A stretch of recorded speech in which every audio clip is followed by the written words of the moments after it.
Pongal, the 4-day harvest festival, is very grand for South Indians. Earthen pots are decorated with limestone, fresh turmeric roots, and images of sun god. These pots are then used to make the prasad for the festival. Let's make Pongal on Dakshin curry. So let's see how to make Pongal. Simple ingredients. You will be using new rice for this, not old rice. The whole idea is to use fresh harvest. So here I have new rice and I'm just going to add water. I've already washed this. So now while this is soaking, let's roast the dals for the Pongal. So I'm going to switch on a pan and I'm going to be using a combination of two dals. So in goes Moong dal. So for say 2 cups of rice, you will need to use around half a cup of Moong dal. Now we don't need to roast this a lot, very little. We don't need to cook it much. So I'll be adding it right away. So for say half a cup of Moong dal, I'm going to be adding around 1/4 cup of Chana dal, not too much. And we'll just slightly roast it till you start getting a faint aroma.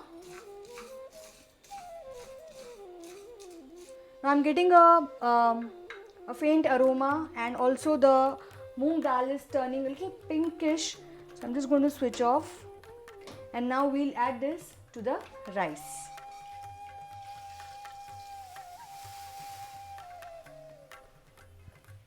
Give this a mix and just allow this to soak along with the rice for a while till we do the rest of the preparations. So now the main thing, making the pongal. So while the rice and the dals are soaking, we have this pot here which is ready to use and I'm going to be adding a combination of milk as well as water. So I've taken around 7 cups of water totally.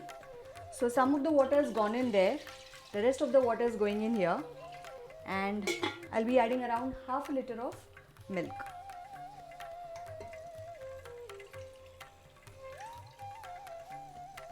And now we are going to get this to a nice boil.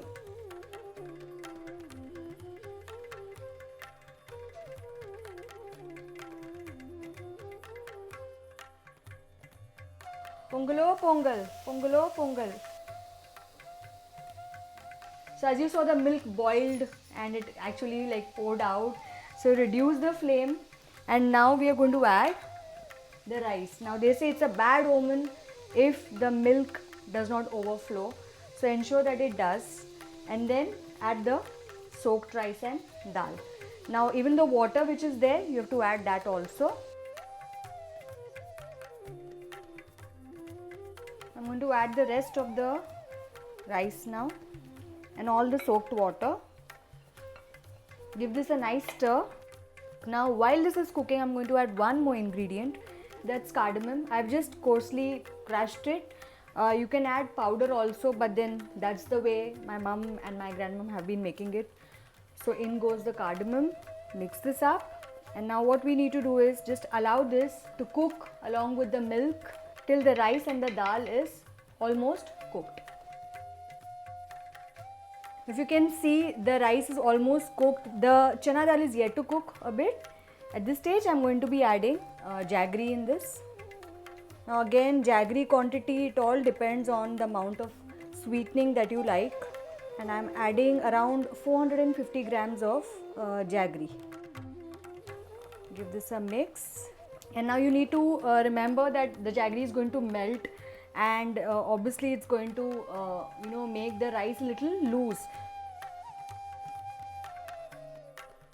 Now as you can see, the mixture has become nice and pasty. The dal and also the moong dal and the rice is cooked well. The chana dal is yet to cook a little bit more. This is going to take some more time, say 5 to 10 more minutes. In the meanwhile, let's add some more ingredients. I'm just going to switch on and I'm going to add ghee in this. This is around 1/3 cup of ghee which is going. Now along with that, I'm going to add some cashews and raisins and we'll just roast this a little. And along with this, I'll also add a little bit of coconut. Now some people like my mom, she does not roast the coconut, she adds it directly at this stage before adding the cashews and the raisins, but I think I'm just going to roast it a little bit just for that extra flavor. Now this is bubbling away, nicely. I think I'm just going to switch off this gas here and I'll allow the chana dal to cook in its heat, which is already there in the pot.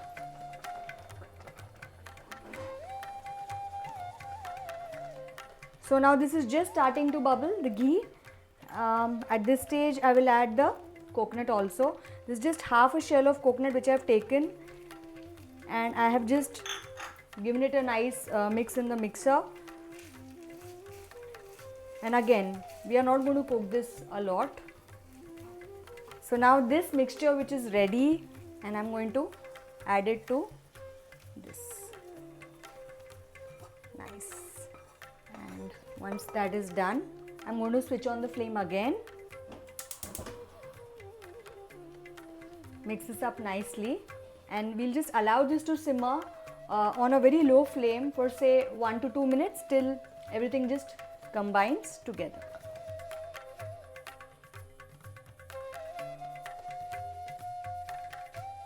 And the Sakkarai Pongal for Naivedyam is ready. What I'm happy about is that unlike the brass utensil that I always use, this time I've used an earthen pot to make it, and it looks nice and delicious. So if you have an earthen pot available to you, please go ahead and make the pongal using this pot. If you have liked watching this recipe, do click on the like, share and subscribe button, and wishing everybody a very happy Pongal.